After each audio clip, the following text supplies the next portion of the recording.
Praise the lord అందరికీ. ఈ రోజుల్లో మనము సంఘానికి వెళ్ళేటప్పుడు ఎంతమంది బైబిల్స్‌ని క్యారీ చేస్తున్నారు? ఒక్కసారి ఆలోచిందాం. ఈ విషయంలో దేవుడు ఎంతగానో చింతిస్తున్నారు. ఫోన్‌లోనే బైబిల్స్‌ని చదివేద్దాము అనుకున్న స్థితి వచ్చేసింది.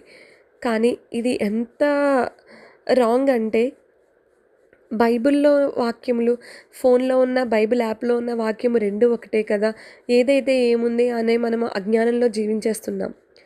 ఒకసారి మనము బైబిల్ వాక్యము ఫోన్‌లో చదివేటప్పుడు మన ఫోన్‌లో ఉన్న యాప్స్‌లో చాలా రకాల నోటిఫికేషన్స్ వస్తాయి.